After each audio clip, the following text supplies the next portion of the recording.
The Valley Season 2, Jesse, Lally and Danny Booko's personal lives amidst reality TV chaos. Can you believe we're already halfway through Season 2 of Bravo's hit series, The Valley? It's been quite the ride so far, with Jax Taylor's mental health struggles taking center stage, and the rest of the group dealing with their own share of drama. But the season isn't just about Jax, it's also about Jesse, Lally and Danny Booko, who are navigating their personal lives amidst the chaos of reality TV. Fresh off a separation from his estranged wife Michelle Senier, Jesse Lally is trying to adjust to life as a single dad. His relationship with Michelle is complicated, to say the least. Michelle has this way of triggering me, Jesse explains. With 3 kids under 3, soon to be 4 kids under 4, Jesse is learning how to balance fatherhood and his career. Meanwhile, Danny Booko, who's expecting his 4th child, is juggling the demands of parenthood and his acting career. Nobody knows what it means to be tired if you don't have kids, Danny jokes. It's great, but it's so demanding. During a recent trip to Santa Barbara, both Jesse and Danny found themselves in the hot seat. Jesse got roasted by the group after he called Michelle a hooker during a heated argument. She was calling me a disaster, loser, things like that. She just has a way of getting under my skin, Jesse says. At this point, we were only a month from her filing for divorce, and I wasn't in the right mindset to take accountability and apologize. It's clear that Jesse regrets his actions. I regret a lot of things about that experience, he admits. Meanwhile, Danny had a rough night at the winery. After a long day of work and dad duty, he drank a bit too much and passed out. I was obviously intoxicated, Danny admits. It was hot that day, and wine makes you kind of sleepy. I would have taken a nap regardless. While he was sleeping, his wife Nia had to deal with the group's accusations about his drinking. My biggest regret is not being able to be there to defend myself and Nia having to do that on my behalf, Danny says. People were trying to cause drama and turn a molehill into a mountain. Jesse and Danny recently stopped by the Decider studio to talk about the season so far, how they're supporting Jax with his continued sobriety, and their thoughts on the upcoming reunion. This season has really been a roller coaster ride, and we're only 5 episodes in, says Danny. What has it been like reliving everything on the screen? It's hard, Jesse agrees. You film it, you fight about it, talk about it. We've already seen all the episodes because we've taped our reunion already. So, we're reliving it all for a 3rd time as the show airs. Danny, who's almost a dad of 4, talks about how he's helping Nia in these final weeks of her pregnancy. For kids under 4, it's coming quick, he laughs. Nia's been absolutely great. Her mind's there, but her body is physically just very tired. I'm just supporting her the best I can. We actually just moved into our new house in Santa Clarita. It's so amazing having the big yard and the pool and seeing the kids out there having that space. The move is bringing us so much joy.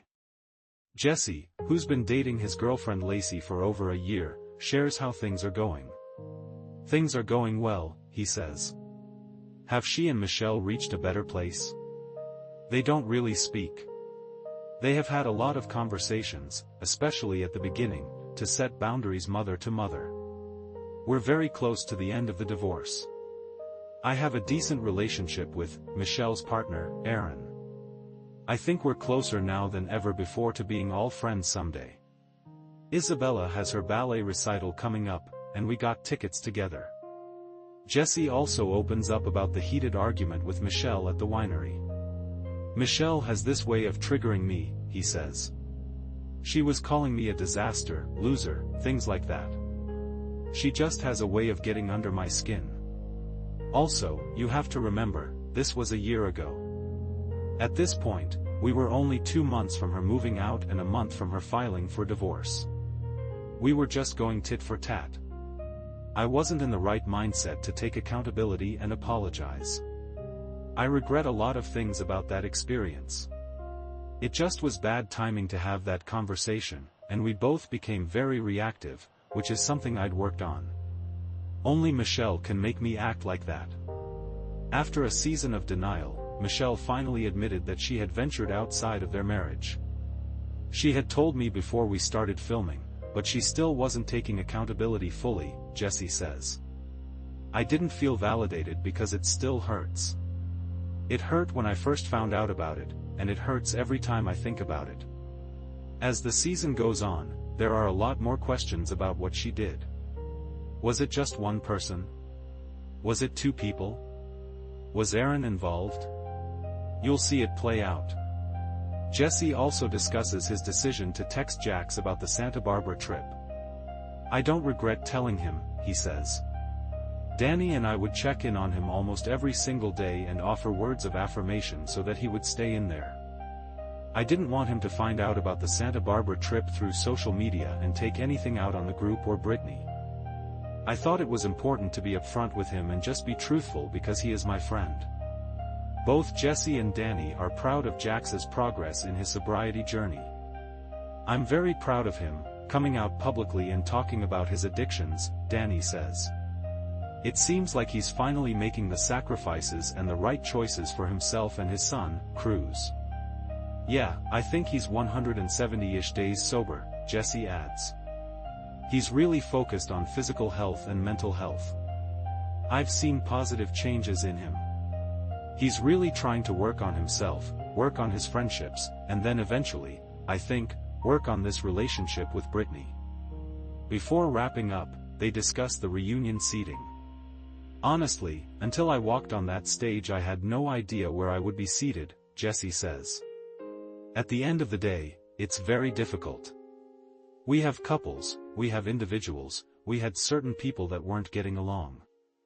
I don't really put a lot of importance on the seating arrangement. Danny, who's next to Nia, second from the end, agrees. I mean, I'm just blown away with how it got so much attention, he laughs. This was my first reunion. I didn't know that every seat means something. I was fine. I sat where my wife told me to sit. And did they feel better or worse having gone through the reunion? I don't want to get into too much of it, but you know, not everything was resolved, Danny says. You're going to see some resolution. You're going to see a lot of conversations. There are a lot of episodes still to come. You have to see how the season plays out before you see how the reunion plays out, Jesse adds. Is there anything they can tease about the rest of the season? Just buckle up, Danny laughs. Hawaii is a good trip for everybody. There are some amazing moments there. Obviously, Kristen and Luke got engaged. There are a couple of episodes in Hawaii that are really nice, Jesse agrees. You'll definitely see more highs and lows throughout the whole season. The Valley airs Tuesdays on Bravo at 9/8C.